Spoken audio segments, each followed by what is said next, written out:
Hello everyone, स्वागत है एक बार फिर से आपके अपने YouTube channel state PCS hub में। हम सॉल्व कर रहे हैं 17वीं बीपीएससी के लिए टेस्ट सीरीज, और ये टेस्ट सीरीज संस्कृति आईएएस द्वारा संचालित टेस्ट सीरीज है। आज ये हमारा 7वां टेस्ट है। इसके पहले हमने 6 टेस्ट सॉल्व कर लिए हैं, तो अगर अभी तक आपने वो टेस्ट नहीं देखे हैं तो जाके सॉल्व कर सकते हैं। निश्चित रूप से आपके परीक्षा के दृष्टिकोण से काफ़ी हेल्पफुल टेस्ट सीरीज है। तो यहाँ पे इसके फर्स्ट पार्ट में यानी कि टेस्ट सीरीज 7 के फर्स्ट पार्ट में हमने प्रश्न संख्या 1 से लेकर के 62 तक सॉल्व किया है। आज यहाँ पे सेकंड पार्ट है और इसमें हम सॉल्व करेंगे प्रश्न संख्या 62 से लेकर के 150 तक। तो चलिए स्टार्ट करते हैं अपना ये टेस्ट सीरीज स्टार्ट करने से पहले आप लोगों से रिक्वेस्ट है कि चैनल पे यदि नए हैं तो चैनल को प्लीज़ सब्सक्राइब कर लीजिए, साथ ही बेल आइकन को प्रेस कर लीजिए ताकि कोई भी वीडियो चैनल पे अपलोड हो तो सबसे पहले नोटिफिकेशन आपको प्राप्त हो। साथ ही वीडियो को लाइक एवं शेयर करना ना भूलिएगा। और ये पीडीएफ जो है ये हमारे टेलीग्राम चैनल पर अपलोड होता है, तो टेलीग्राम चैनल का लिंक इस वीडियो के डिस्क्रिप्शन बॉक्स में दिया हुआ है, वहाँ से आप टेलीग्राम ज्वाइन कर लीजिए ताकि ये पीडीएफ प्राप्त कर सकें। और ये जो आपका पीडीएफ है ये बाईलिंगुअल है, यानी कि हिंदी और इंग्लिश दोनों लैंग्वेज में है। हम हिंदी का यहाँ पे सॉल्व कर रहे हैं। तो चलिए स्टार्ट करते हैं अपना ये टेस्ट सीरीज और सॉल्व करते हैं। तो चलिए आगे बढ़ते हैं। तो यहाँ पे प्रश्न संख्या 62 तक हमने सॉल्व कर लिया है। अब यहाँ पे प्रश्न संख्या 63 से स्टार्ट करेंगे।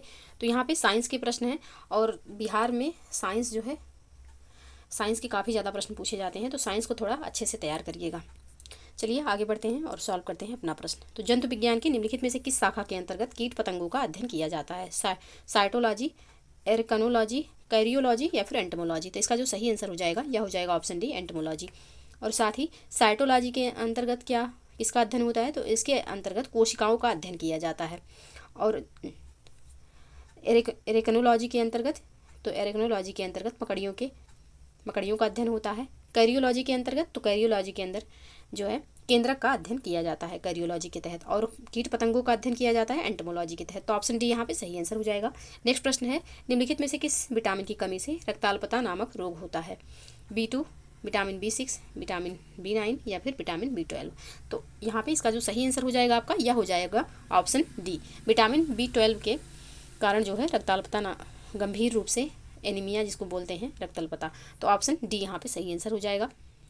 नेक्स्ट प्रश्न है, मानव शरीर में रुधिर निम्नलिखित में से कौन से कार्य करता है? ऑक्सीजन का परिवहन, अपशिष्ट पदार्थों का उत्सर्जन, भोजन का परिवहन, रोगाणुओं को नष्ट करना। नीचे दिए गए कूट का प्रयोग करके सही उत्तर का यहाँ पे चुनाव करना है। तो इसका जो सही आंसर हो जाएगा यह हो जाएगा आपका ऑप्शन डी, यानी कि उपयुक्त सभी कार्य जो है रक्त के द्वारा किए जाते हैं। तो ऑप्शन डी यहाँ पे बिल्कुल सही आंसर हो जाएगा। नेक्स्ट प्रश्न है, यहाँ पे निम्नलिखित युग्मों में से कौन सा सही सुमेलित नहीं है? पादप अंक दिए हुए हैं, दूसरी तरफ कार्य दिया हुआ है। तो जाइलम जल का परिवहन, रंध्र वाष्पोत्सर्जन, मूल रोम जल का अवशोषण, फ्लोएम प्रकाश संश्लेषण। तो कौन सा यहाँ पे सही सुमेलित नहीं है यह पूछा गया है।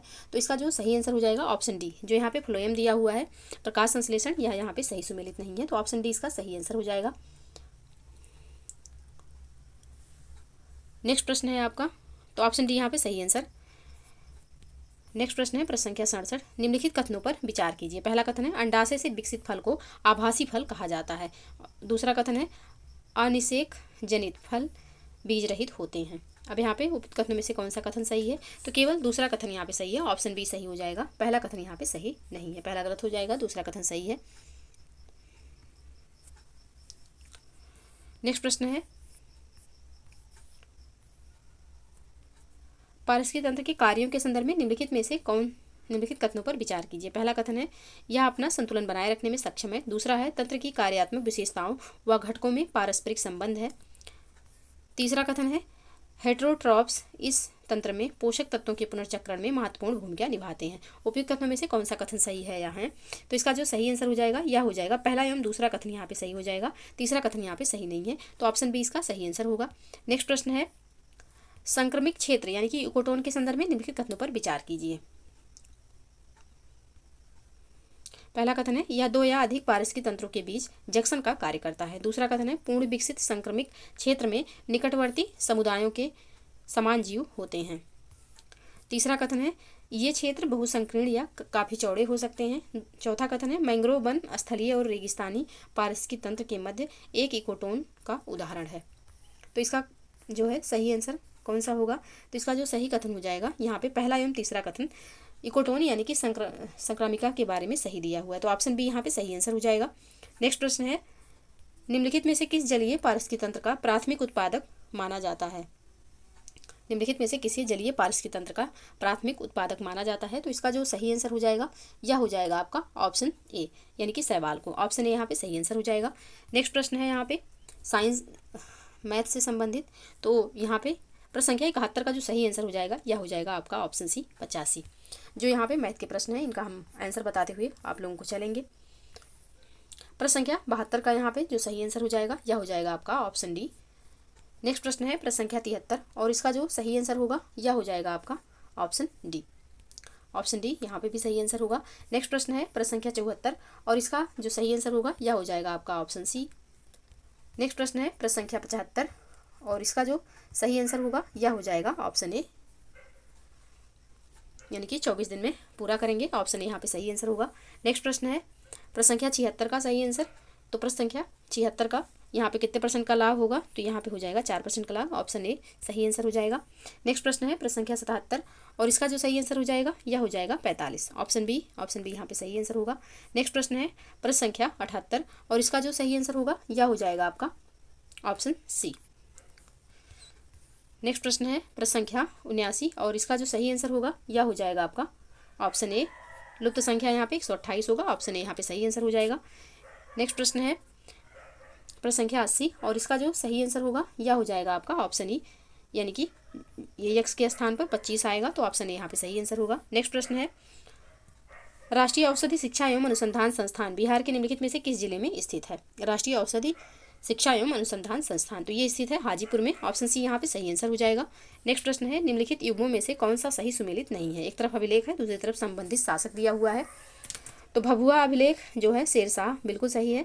राजगीर जैन अभिलेख जो यहाँ पे दिया हुआ है कि गयासुद्दीन तुगलक, तो ये गयासुद्दीन तुगलक से संबंधित नहीं है, गलत हो जाएगा। सनोखर अभिलेख तो ये बल्लाल सेन बिल्कुल सही है। और बेनीबन अभिलेख मोहम्मद बिन तुगलक ये भी सही सुमेलित है। तो यहाँ पे तीनों ऑप्शन सही सुमेलित है। ऑप्शन बी यहाँ पे सही सुमेलित नहीं है। तो ऑप्शन बी इसका सही आंसर हो जाएगा, क्योंकि फिरोजशाह तुगलक के राजगीर जैन अभिलेख में राजगीर के जैन मंदिर को दान देने का उल्लेख है। तो यहाँ पे ऑप्शन बी इसका सही आंसर हो जाएगा, जो कि सही सुमेलित नहीं है, बाकी सब सही सुमेलित है। नेक्स्ट प्रश्न है शेर घाटी में प्रागैतिहासिक मानव के 2 चट्टानी आवास प्राप्त हुए हैं। यह बिहार के निम्नलिखित में से किस जिले में अवस्थित है? नालंदा, गया, रोहतास या फिर सारण? तो इसका जो सही आंसर हो जाएगा यह हो जाएगा आपका ऑप्शन बी गया में। ऑप्शन बी यहाँ पे बिल्कुल सही आंसर होगा। नेक्स्ट प्रश्न है प्रश्न संख्या 84 तेलहरकुंड जलप्रपात बिहार के निम्नलिखित में से किस जनपद में स्थित है? तो तेलहरकुंड आपका हो जाएगा कैमूर में। ऑप्शन बी यहाँ पे सही आंसर हो जाएगा। नेक्स्ट प्रश्न है फणींद्रनाथ घोष जिनके सरकारी गवाह बनने से भगत सिंह, सुखदेव और राजगुरु को फांसी दी गई थी की हत्या निम्नलिखित में से किस क्रांतिकारी द्वारा की गई थी? तो इनकी हत्या जो है बैकुंठ शुक्ल जी के द्वारा कर दी गई थी। ऑप्शन ए यहाँ पे सही आंसर हो जाएगा। नेक्स्ट प्रश्न है बिहार के अनुसूचित जाति एवं जनजाति कल्याण विभाग की स्थापना निम्नलिखित में से किस वर्ष की गई थी? 1979, 1986, 2003 या फिर 2007? कब की गई? तो ये इसकी स्थापना जो है यह की गई 2007 में। ऑप्शन डी यहाँ पे सही आंसर हो जाएगा।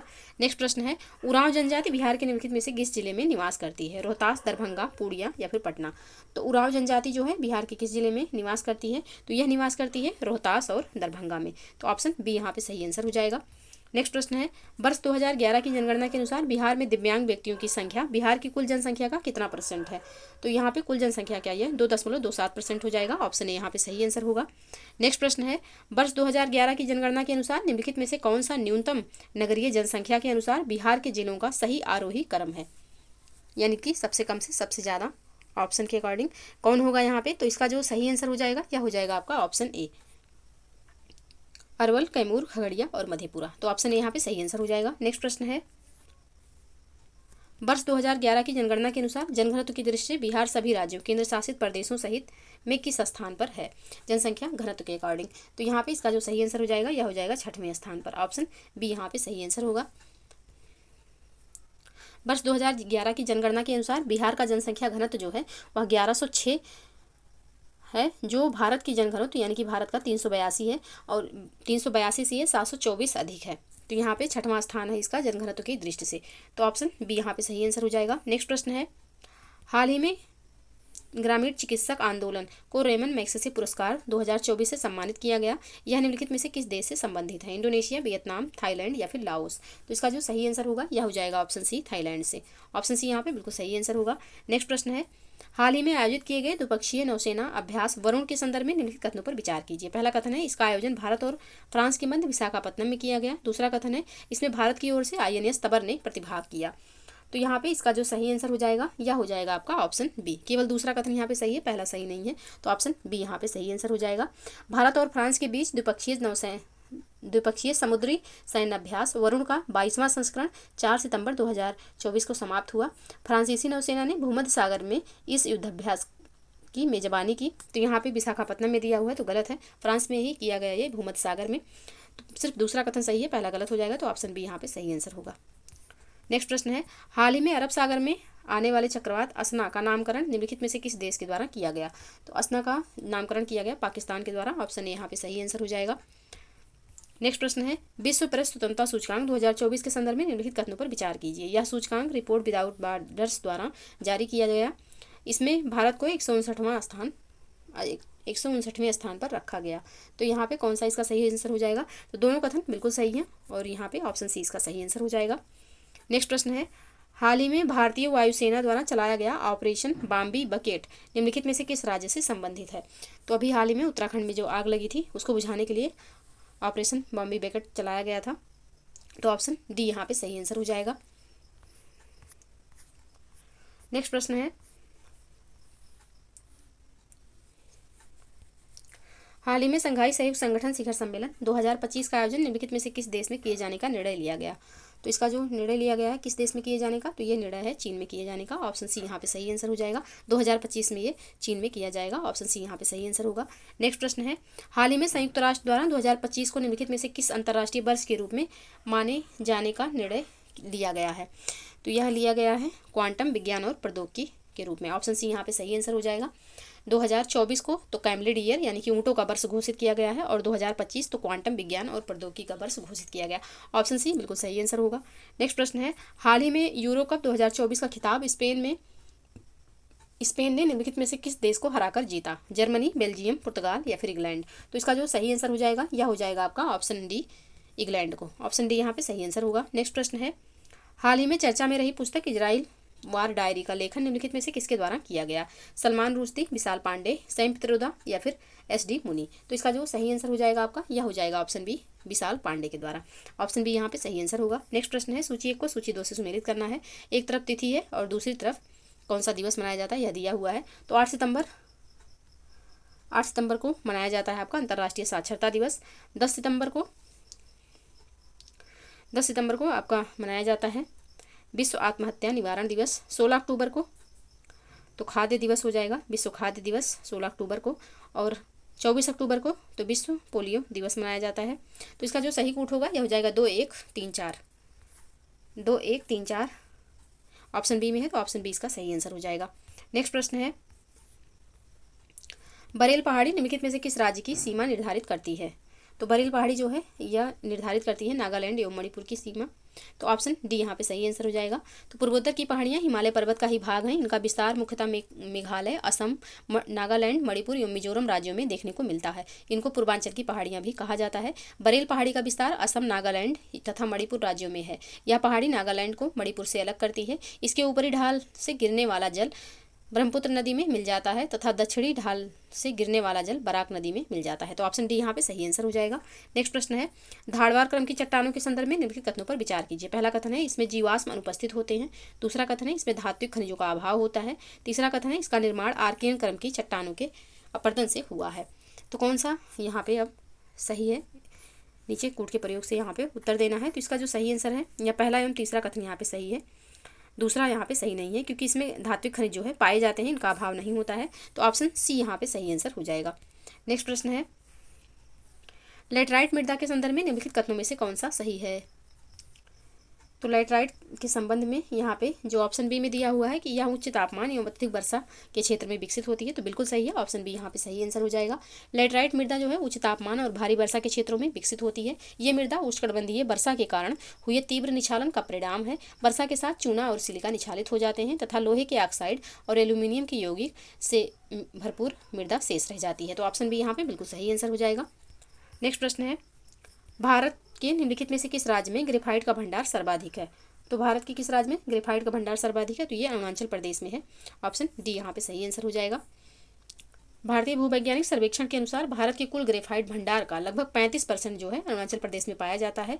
यहाँ देश में सबसे अधिक ग्रेफाइट पाया जाता है, तो ऑप्शन डी यहाँ पे सही आंसर हो जाएगा। नेक्स्ट प्रश्न है, चोलहामू झील निम्नलिखित में से किस राज्य में अवस्थित है? केरल, तमिलनाडु, सिक्किम, मेघालय। तो कहाँ पे ये स्थित है? तो ये स्थित है आपके सिक्किम में, ऑप्शन सी यहाँ पे सही आंसर हो जाएगा। चोलहामू झील सिक्किम के उत्तरी भाग में 18,000 फीट की ऊंचाई पर अवस्थित है। यह भारत की सबसे ऊंची झील है। यह भारत की सबसे ऊंची झील है। तीस्ता नदी का उद्गम इसी झील से होता है, तो ऑप्शन सी यहाँ पे सही आंसर हो जाएगा। नेक्स्ट प्रश्न है आपका प्रश्न संख्या 106, भारत में पश्चिमी विक्षोभ से होने वाली वर्षा के संदर्भ में निम्नलिखित कथनों पर विचार कीजिए। पहला है, ये भारतीय उपमहाद्वीप में जेट प्रवाह के सहारे प्रवेश करते हैं। दूसरा है, पूर्व की ओर बढ़ने पर इनसे होने वाली वर्षा की मात्रा में कमी आती है। तीसरा कथन है, राजस्थान में इस वर्षा को मावट कहते हैं। उपयुक्त कथन में से कौन सा कथन सही है यहाँ? तो इसका जो सही आंसर हो जाएगा यह हो जाएगा आपका ऑप्शन डी। तीनों कथन बिल्कुल सही हैं, ऑप्शन डी यहाँ पे सही आंसर होगा। नेक्स्ट प्रश्न है, कर्क रेखा निम्नलिखित में से किस राज्य से होकर गुजरती है? सिक्किम, मेघालय, मिजोरम या फिर मणिपुर। तो इसका जो सही आंसर हो जाएगा यह हो जाएगा मिजोरम से, ऑप्शन सी यहाँ पे सही आंसर हो जाएगा। कर्क रेखा जो है यह भारत के 8 राज्यों से होकर गुजरती है। गुजरात, राजस्थान, मध्य प्रदेश, झारखंड, छत्तीसगढ़, त्रिपुरा, पश्चिम बंगाल और मिजोरम। तो ऑप्शन सी यहाँ पे सही आंसर हो जाएगा। नेक्स्ट प्रश्न है, प्रायद्वीपीय अपवाह तंत्र के संदर्भ में निम्नलिखित कथनों पर विचार कीजिए। पहला है, यह हिमालयी अपवाह तंत्र से पुराना है। दूसरा है, इसकी नदियों द्वारा विसर्प का निर्माण नहीं किया जाता। तीसरा कथन है, यहाँ नदियाँ अपने मार्ग में भी आकार की घाटियाँ बनाती हैं। उपयुक्त कथनों में से कौन सा कथन यहाँ पे सही है? तो इसका जो सही आंसर हो जाएगा यह हो जाएगा पहला एवं दूसरा कथन सही है, तीसरा कथन यहाँ पे सही नहीं है, तो ऑप्शन ए यहाँ पे सही आंसर हो जाएगा। क्योंकि वी आकार की घाटियाँ नदी द्वारा अपनी युवावस्था में बनाई जाती है। इनका निर्माण नदियों की अपरदनात्मक क्रिया से होता है, जबकि यहाँ पे नीचे पर दिया हुआ है, तो ऑप्शन यहाँ पे सी इसका सही आंसर हो जाएगा।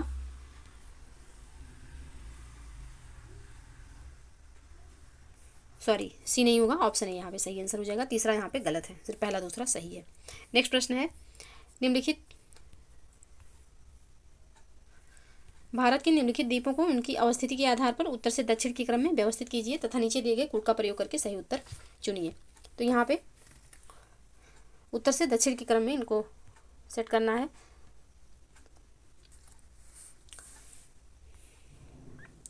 तो सबसे पहले आएगा आपका न्यू मूरे द्वीप, फिर आपका आ जाएगा अब्दुल कलाम द्वीप, फिर होगा आपका होप द्वीप और फिर हो जाएगा सेंट मेरी द्वीप।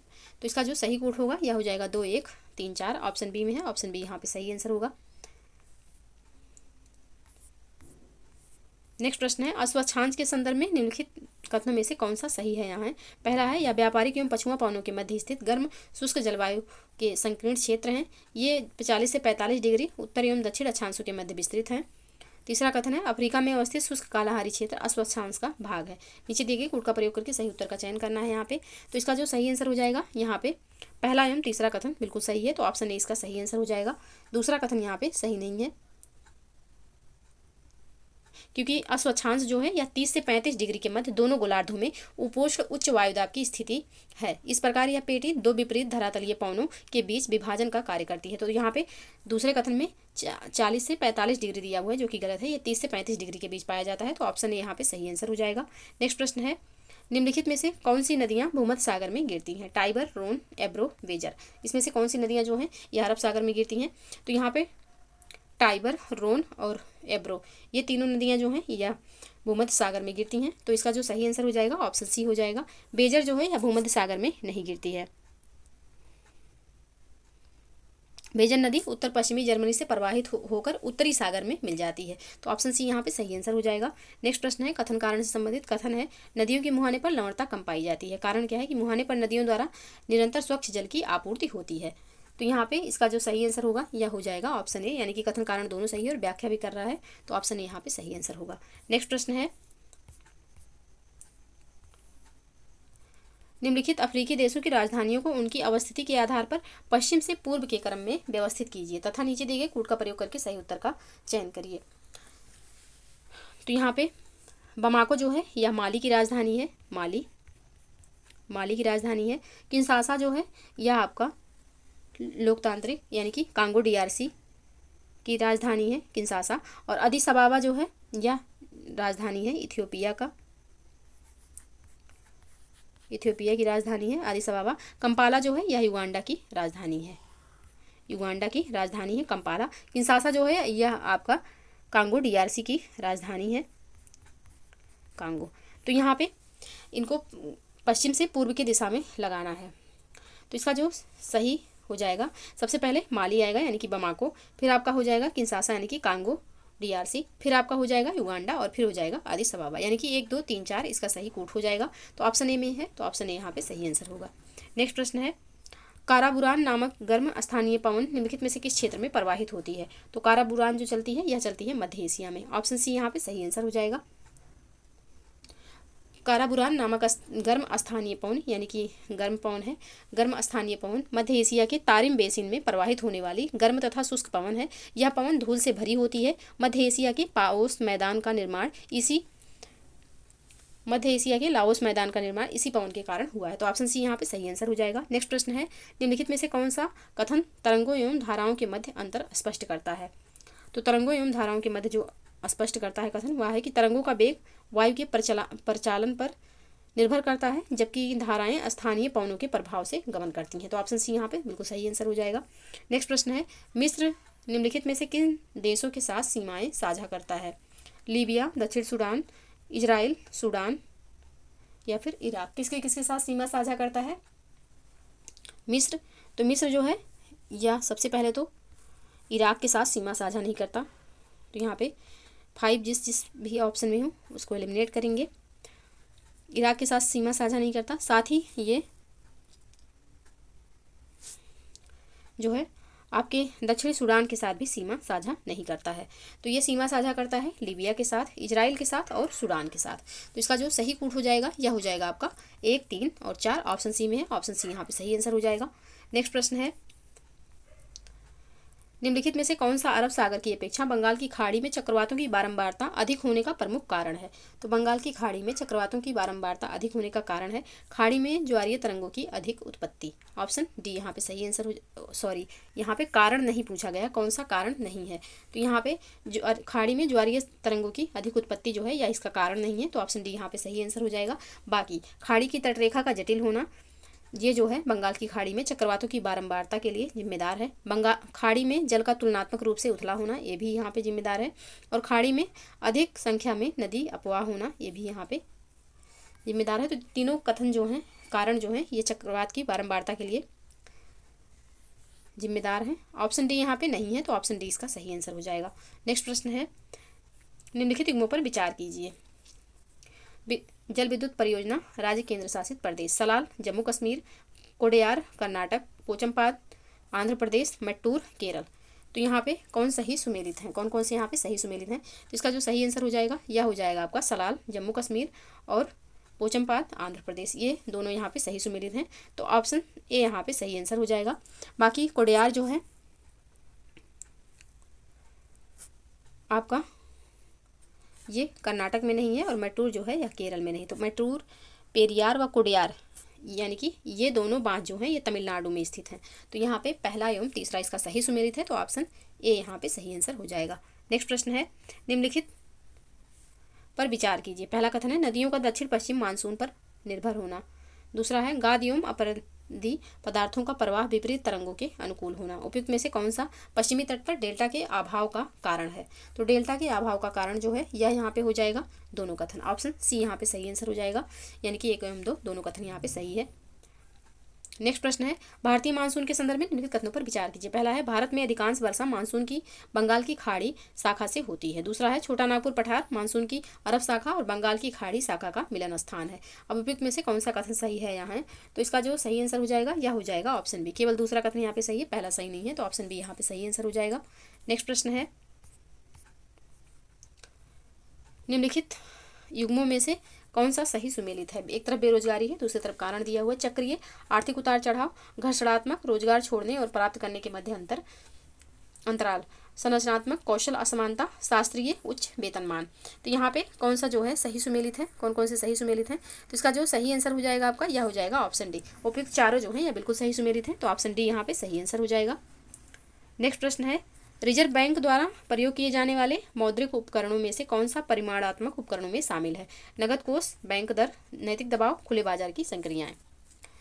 तो यहाँ पे इसका जो सही आंसर होगा यह हो जाएगा आपका ऑप्शन बी, यानी कि नगद कोष, कैश रिजर्व रेशियो और साथ ही बैंक रेट और खुले बाजार की क्रियाएं जो हैं या परिमाणात्मक उपकरणों में शामिल हैं रिजर्व बैंक के, तो ऑप्शन बी यहाँ पे सही आंसर हो जाएगा। नैतिक दबाव यहाँ पे परिमाणात्मक में नहीं शामिल है, तो ऑप्शन यहाँ पे बी इसका सही आंसर हो जाएगा। नेक्स्ट प्रश्न है योजना आयोग द्वारा शहरी गरीबी की आकलन के लिए निम्नलिखित में से किस समिति का गठन किया गया था?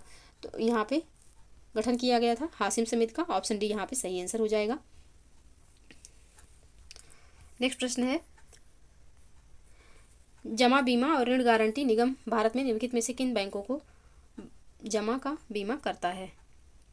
भारतीय वाणिज्य बैंक, भारत में कार्यरत विदेशी बैंक, क्षेत्रीय ग्रामीण बैंक, सहकारी बैंक। तो यहाँ पे किसका बीमा करता है? तो ये उपयुक्त चारों का यहाँ पे बीमा करता है, तो ऑप्शन डी यहाँ पे सही आंसर हो जाएगा। नेक्स्ट प्रश्न है कथन कारण से संबंधित कथन है सकल घरेलू उत्पाद किसी देश के कल्याण को मापने का सही मापदंड नहीं है। कारण है सकल घरेलू उत्पाद के आकलन में पर्यावरणीय क्षति जैसे मुद्दों को शामिल नहीं किया जाता। तो इसका सही जो आंसर हो जाएगा यह हो जाएगा आपका ऑप्शन ए, यानी कि कथन कारण दोनों सही है और कारण जो है कथन की व्याख्या भी कर रहा है, तो ऑप्शन यहाँ पे सही आंसर हो जाएगा। नेक्स्ट प्रश्न है निम्नलिखित में से कौन से उपाय भुगतान संतुलन की स्थिति को अनुकूल करने में सहायक हैं? आयात प्रतिस्थापन, निर्यात संवर्धन, मुद्रा अवमूल्यन, आयात पर कर बढ़ाना। तो यहाँ पे इसका जो सही आंसर होगा उपयुक्त सभी हो जाएगा, ऑप्शन डी यहाँ पे सही आंसर होगा। नेक्स्ट प्रश्न है निम्नलिखित में से कौन से प्रत्यक्ष कर हैं? व्यय कर, संपत्ति कर, उपहार कर, पूंजी लाभ कर। तो यहाँ पे इसका जो सही आंसर होगा यह हो जाएगा ऑप्शन डी। उपयुक्त सभी जो हैं यहाँ पे प्रत्यक्ष कर हैं, यानी कि डायरेक्ट टैक्स हैं, तो ऑप्शन डी यहाँ पे सही आंसर हो जाएगा। नेक्स्ट प्रश्न है निम्नलिखित में से कौन सी स्थिति मुद्रा युद्ध को प्रदर्शित करती है? तो मुद्रा युद्ध को प्रदर्शित करती है घरेलू मुद्रा के मूल्य को कम करना, ऑप्शन बी यहाँ पे सही आंसर हो जाएगा। मुद्रा मूल्यन जब किया जाता है तो ये मुद्रा युद्ध की स्थिति को प्रदर्शित करता है, ऑप्शन बी यहाँ पे सही आंसर हो जाएगा। नेक्स्ट प्रश्न है निम्नलिखित में से कौन सा संभावित सकल घरेलू उत्पाद की सही व्याख्या करता है? तो संभावित सकल घरेलू उत्पाद की जो सही व्याख्या करता है यह है कि उत्पादन के सभी साधनों के अनुकूलतम उपयोग से प्राप्त सकल घरेलू उत्पाद, ऑप्शन सी यहाँ पे सही आंसर हो जाएगा। नेक्स्ट प्रश्न है प्रचंड बेरोजगारी के संदर्भ में निम्नलिखित कथनों में से कौन सा सही है? यहाँ है तो इसमें श्रमिक की सीमांत उत्पादकता शून्य होती है। दूसरा कथन है बिल्कुल सही है। दूसरा कथन है यह बेरोजगारी भारत की कृषि क्षेत्र में पाई जाती है, ये भी सही है। यह बेरोजगारी व्यापार चक्र के कारण उत्पन्न होती है, ये यहाँ पे सही नहीं है। तो इसका जो सही आंसर हो जाएगा ऑप्शन ए हो जाएगा, 1 एवं 2 दोनों सही है। नेक्स्ट प्रश्न है निम्नलिखित में से किस संगठन की स्थापना पर्यावरण संरक्षण अधिनियम 1986 के अंतर्गत की गई? राष्ट्रीय हरित अधिकरण, केंद्रीय प्रदूषण नियंत्रण बोर्ड, जेनेटिक इंजीनियरिंग मूल्यांकन समिति या फिर भारतीय वन्यजीव संस्थान। किसकी स्थापना यहाँ पे पर्यावरण संरक्षण अधिनियम 1986 के तहत की गई है? तो यहाँ पे जेनेटिक इंजीनियरिंग मूल्यांकन समिति की स्थापना की गई है, ऑप्शन सी यहाँ पे सही आंसर हो जाएगा। नेक्स्ट प्रश्न है प्रकाश प्रदूषण के संदर्भ में निम्नलिखित कथनों पर विचार कीजिए। पहला है इसका प्रमुख कारण कृत्रिम प्रकाश का अत्यधिक और अनावश्यक प्रयोग है। दूसरा है इससे वातावरण में कार्बन डाइऑक्साइड की मात्रा में वृद्धि होती है। तीसरा है इसकी रोकथाम हेतु डार्क स्काई मूवमेंट प्रारंभ किया गया है। यहाँ पे कौन से सही हैं? तो इसका जो सही आंसर हो जाएगा आपका ये हो जाएगा ऑप्शन डी, यानी कि तीनों कथन बिल्कुल सही हैं, ऑप्शन डी यहाँ पे सही आंसर हो जाएगा। नेक्स्ट प्रश्न है, ब्लैक कार्बन के संदर्भ में निम्नलिखित कथनों पर विचार कीजिए। पहला है, यह जीवाश्म ईंधन के पूर्ण दहन से उत्पन्न होता है। दूसरा कथन है, यह महासागरों के जल स्तर में वृद्धि का प्रमुख कारण है। तीसरा है, यह वातावरण में अस्थायी रूप से जमा हो जाता है। उपयुक्त कथनों में से कौन सा कथन सही है यहाँ है? तो इसका जो सही आंसर हो जाएगा यह हो जाएगा आपका ऑप्शन बी, यानी कि केवल दूसरा कथन यहाँ पे सही है। ऑप्शन बी यहाँ पे सही आंसर होगा। नेक्स्ट प्रश्न है, पारिस्थितिकी अनुक्रमण के संदर्भ में निम्नलिखित कथनों पर विचार कीजिए। पहला कथन है, चरमोत्कर्ष समुदाय पारिस्थितिक अनुक्रमण का प्रारंभिक या पहला चरण है। दूसरा है, प्राथमिक अनुक्रमण तब होता है जब भूमि का एक नया टुकड़ा पहली बार बनाया या उजागर किया जाता है। तीसरा कथन है, जंगल की आग के पश्चात होने वाले अनुक्रमण की गति नवनिर्मित जलाशय के अनुक्रमण से तीव्र होती है। उपयुक्त कथनों में से कौन सा कथन सही है यहाँ है? तो इसका जो सही आंसर हो जाएगा यहाँ पे यह हो जाएगा आपका ऑप्शन सी, यानी कि दूसरा एवं तीसरा कथन सही है। ऑप्शन सी यहाँ पे सही आंसर हो जाएगा। नेक्स्ट प्रश्न है, किसी क्षेत्र में मानव हस्तक्षेप द्वारा प्राकृतिक कारणों से वनस्पतियों के नष्ट हो जाने के बाद वनस्पतियों का पुनः विकास होना निम्नलिखित में से क्या कहलाता है? तो वनस्पतियों का पुनः विकास होना यहाँ पे कहलाता है द्वितीयक जैविक अनुक्रमण। ऑप्शन डी यहाँ पे सही आंसर हो जाएगा। नेक्स्ट प्रश्न है, जब किसी जलीय क्षेत्र या समुद्र के फाइटोप्लैंक्टन में अचानक से तीव्र वृद्धि होती है, कारण स्वरूप उनका रंग परिवर्तन हो जाता है, यह घटना कहलाती है। तो यह कहलाती है आपका एल्गल ब्लूम, यानी कि रेड टाइड। ऑप्शन डी यहाँ पे सही आंसर हो जाएगा। जब किसी जलीय क्षेत्र या समुद्र के फाइटोप्लैंक्टन में तीव्र वृद्धि हो जाती है जिससे उसका रंग परिवर्तित हो जाता है तो उसे रेड टाइड की उपमा दी जाती है। ऑप्शन डी यहाँ पे सही आंसर हो जाएगा। नेक्स्ट प्रश्न है, निम्नलिखित में से कौन सा प्राकृतिक वायु प्रदूषक कारक है? ज्वालामुखी उद्गार, पौधों को वाष्पोत्सर्जन, साल्ट स्प्रे, कवक के बीजाणु। तो इसका जो सही आंसर होगा यह हो जाएगा आपका ऑप्शन डी, यानी कि उपयुक्त सभी। ऑप्शन डी यहाँ पे सही आंसर हो जाएगा। नेक्स्ट प्रश्न है, निम्नलिखित पर विचार कीजिए। पहला है, महाद्वीपीय हिमनद के गलन में तीव्रता। दूसरा है, सागरीय पारिस्थितिकी तंत्र की जैविक उत्पादकता में तीव्र कमी। तीसरा कथन है, महासागरीय जल की अम्लता में वृद्धि। अब उपयुक्त में से कौन सा या से वायुमंडल में कार्बन डाइऑक्साइड के सांद्रण में वृद्धि का प्रभाव है? तो कार्बन डाइऑक्साइड के सांद्रण में वृद्धि का जो प्रभाव है यहाँ पे यह हो जाएगा आपका तीनों। ऑप्शन सी यहाँ पे सही आंसर हो जाएगा। नेक्स्ट प्रश्न है, निम्नलिखित में से कौन सा सैप्रोफाइट्स को उचित रूप से स्पष्ट करता है? तो सैप्रोफाइट्स मतलब यहाँ पे एक विषमपोषी पौधा जो पोषण के लिए मृत कार्बनिक पदार्थों पर निर्भर है। तो ऑप्शन बी यहाँ पे सही आंसर हो जाएगा। नेक्स्ट प्रश्न है, वे पौधे जो नमक की उच्च सांद्रता वाली मृदा में उगने के लिए अनुकूलित होते हैं निम्नलिखित में से क्या कहलाते हैं? तो ये जो पादप हैं ये पौधे क्या कहलाते हैं? तो ये कहलाते हैं आपके हेलोफाइट्स। ऑप्शन सी यहाँ पे सही आंसर हो जाएगा। नेक्स्ट प्रश्न है, हाल ही में चर्चा में रहा बाराकाह परमाणु ऊर्जा संयंत्र निम्नलिखित में से किस देश में अवस्थित है? तो यह आपका अवस्थित है किस देश में? यह अवस्थित है संयुक्त अरब अमीरात में। ऑप्शन सी यहाँ पे सही आंसर हो जाएगा। नेक्स्ट प्रश्न है, मुख्य विज्ञान सलाहकार गोलमेज सम्मेलन 2024 के संदर्भ में निम्नलिखित कथनों पर विचार कीजिए। पहला है, इसका आयोजन पेरिस फ्रांस में किया गया। दूसरा है, इसकी परिकल्पना G20 2023 के दौरान की गई थी। उपयुक्त कथनों में से कौन सा सही है? तो इसका सही आंसर हो जाएगा ऑप्शन सी, यानी कि दोनों कथन यहाँ पे बिल्कुल सही है। ऑप्शन सी इसका सही आंसर होगा। नेक्स्ट प्रश्न है, जुलाई 2024 में अंतर्राष्ट्रीय मुद्रा कोष द्वारा वित्तीय वर्ष 2024-25 के लिए भारत की GDP अनुमानित वृद्धि दर को बढ़ाकर निम्नलिखित में से कितने प्रतिशत कर दिया गया है? तो यह किया गया है आपका 7%। ऑप्शन सी यहाँ पे सही आंसर हो जाएगा। नेक्स्ट प्रश्न है, वैदिक 3D संग्रहालय का निर्माण निम्नलिखित में से किस शहर में किया जा रहा है? तो ये किया जा रहा है आपके वाराणसी में। ऑप्शन बी यहाँ पे सही आंसर हो जाएगा। नेक्स्ट प्रश्न है, हाल ही में हवाई संयुक्त राज्य अमेरिका में आयोजित रिमपैक अभ्यास के संदर्भ में निम्नलिखित कथनों पर विचार कीजिए। इसका आयोजन प्रत्येक 2 वर्ष में किया जाता है। इस अभ्यास में भारत प्रतिभाग नहीं करता है। ऑप्शन देखते हैं उपयुक्त में से कौन सा सही है यहाँ। तो इसका जो सही आंसर हो जाएगा यह हो जाएगा केवल एक। ऑप्शन ए यहाँ पे सही आंसर हो जाएगा। केवल पहला कथन सही है, दूसरा सही नहीं है, तो ऑप्शन ए यहाँ पे सही आंसर होगा। नेक्स्ट प्रश्न है, हाल ही में चर्चा में रही states of world's forest report निम्नलिखित में से किस संस्था द्वारा जारी की जाती है? तो ये जो है यह किसके द्वारा जारी की जाती है? यह जारी की जाती है खाद्य एवं कृषि संगठन के द्वारा। ऑप्शन सी यहाँ पे सही आंसर हो जाएगा। नेक्स्ट प्रश्न है, हाल ही में खबरों में रहा उमलिंग ला दर्रा निम्नलिखित में से किस राज्य संघ शासित प्रदेश में अवस्थित है? तो यह आपका अवस्थित है लद्दाख में। ऑप्शन डी यहाँ पे सही आंसर होगा। नेक्स्ट प्रश्न है, हाल ही में खबरों में रहे चक्रवात तूफान डेवी ने निम्नलिखित में से किस देश को प्रभावित किया? तो तूफान डेवी ने किसको प्रभावित किया? तो इसने प्रभावित किया अमेरिका को। ऑप्शन सी यहाँ पे सही आंसर हो जाएगा। नेक्स्ट प्रश्न है, हाल ही में केंद्र सरकार द्वारा स्मार्ट सिटी मिशन को समय सीमा को बढ़ाकर निम्नलिखित में से कितना कर दिया है? केंद्र सरकार द्वारा स्मार्ट सिटी मिशन की समय सीमा को बढ़ाकर निम्नलिखित में से कितना कर दिया गया है? तो यह किया गया है आपका 31 मार्च 2025 तक। ऑप्शन ए यहाँ पे सही आंसर हो जाएगा, जो कि 30 जून 2024 को समाप्त होनी थी, लेकिन अब इसकी सीमा जो है बढ़ा दी गई है 31 मार्च 2025 तक। और इसको कब शुरू किया गया था? तो इस योजना को 25 जून 2015 को शुरुआत हुई थी इसकी। तो ऑप्शन ए यहाँ पे सही आंसर हो जाएगा। अब इसकी सीमा जो है 31 मार्च 2025 तक बढ़ा दी गई है। नेक्स्ट प्रश्न है, हाल ही में भारत की पहली नाइट स्ट्रीट रेसिंग प्रतियोगिता का आयोजन निम्नलिखित में से किस स्थान पर किया गया? तो ये इसका आयोजन जो किया गया यह किया गया चेन्नई, तमिलनाडु में। ऑप्शन सी यहाँ पे सही आंसर हो जाएगा।